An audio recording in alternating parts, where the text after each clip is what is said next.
महाभारत के युद्ध में 45 लाख से ज्यादा सैनिक लड़े थे।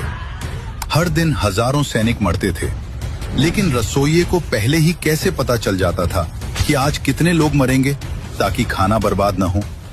जब महाभारत का युद्ध तय हुआ तो उडुपी के राजा ने श्री कृष्ण से कहा, हे वासुदेव, कौरव और पांडव दोनों ही युद्ध में व्यस्त रहेंगे। मैं हथियार नहीं उठाऊंगा, लेकिन मैं इस विशाल सेना के लिए भोजन का प्रबंध करना चाहता हूँ। कृष्ण ने उन्हें अनुमति दे दी। युद्ध शुरू हुआ। पहले दिन भारी संख्या में सैनिक मरे, दूसरे दिन उससे भी ज्यादा। लेकिन हैरान करने वाली बात यह थी कि उडुपी नरेश जो खाना बनाते थे वो न तो एक दाना कम पड़ता था और न ही एक दाना बचता था। युधिष्ठिर हैरान थे। उन्हें समझ नहीं आ रहा था कि राजा को कैसे पता चलता है कि आज कितने हजार सैनिक कम होने वाले हैं। 18 दिन बाद युद्ध समाप्त हुआ। पांडवों की जीत हुई। राज्याभिषेक के समय युधिष्ठिर अपने मन का सवाल रोक नहीं पाए।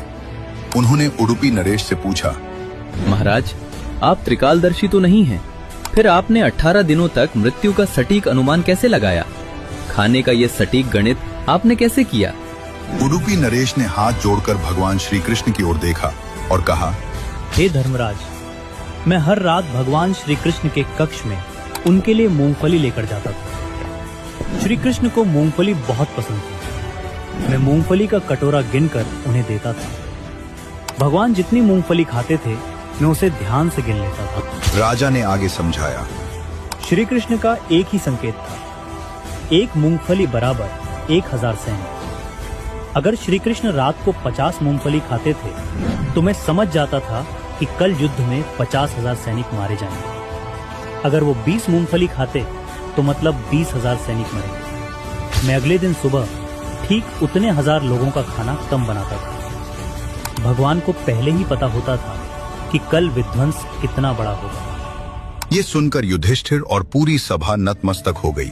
उन्हें समझ आ गया कि यह युद्ध अर्जुन के गांडीव या भीम की गदा से नहीं, बल्कि श्री कृष्ण की इच्छा से चल रहा था।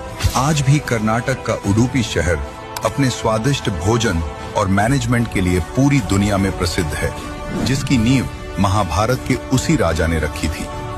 दोस्तों, विज्ञान जिसे फ्यूचर प्रेडिक्शन कहता है, हमारे इतिहास में वो ईश्वर की साधारण लीला